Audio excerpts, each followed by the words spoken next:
Greetings. Today's video is about secular democracy. Hey, that's so exciting. Look, there's Mount Tam and some shipping infrastructure in North Richmond. Very nice. We're here at Richmond Point Richmond. This used to be a big hub of I don't know, meat packing and trains and boats coming together. And it's been kind of restored.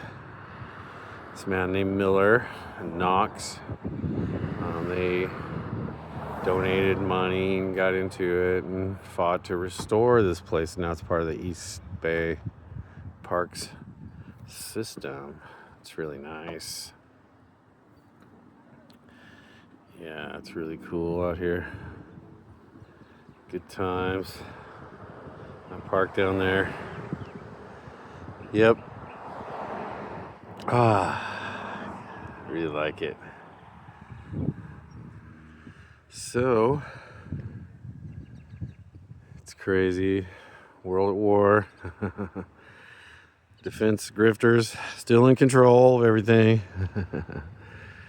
And people still dancing around with celebrity figures that are put before their face on purpose. That's still happening. And yet, I'm trying to have some faith, which brings me to this topic of secular democracy. I met a man recently, a very serious, young, well-meaning Islamic man, young Islamic man. And he's aware of everything that's happening in Palestine, all the stuff that's going on. He's kind of troubled. But he's kind of got this idea, though, that Islam is really going to take over. His focus is kind of on the Islam as the thing that's going to fix all this. And he said, yes, you will embrace Islam one day, with such a seriousness. Wow. He was more serious than any evangelical Christian I've ever met. Not more serious than some of the Zionists I've met. But so that's kind of the problem. Are these elements, so Islam, Judaism, Christianity, they're not super problematic in and of themselves, but yet they keep spawning these factions that are pretty problematic. Crusaders, evangelicals, fundamentalists, Wahhabist, Salafist, people that aren't only just fighting for the right of themselves to do their religion, but they're fighting to impose their religion on everybody else. And they want everybody to go along with it. They want to kind of turn whatever government they're in into their kind of theocracy. And that's wrong. We can't have that. We can't tolerate that. That's one of the things that creates war and problems. So what it has to be is secular democracy, which supports your right to do whatever you want to do within your synagogue or your mosque or your church or your family or whatever.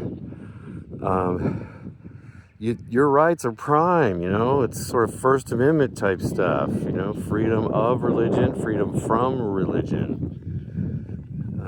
It's so basic, it's so elemental, and yet the Zionists, the people that we're supporting, I don't support them, but our government, our society, the Western world supports Israel, and people like Ben Gurion and Bibi Netanyahu, and not just them, it's really the Zionist project. Even if Bibi Netanyahu went away, there'd still be this problem if we didn't, if we don't deal with it. The regime change that really needs to happen is in Israel.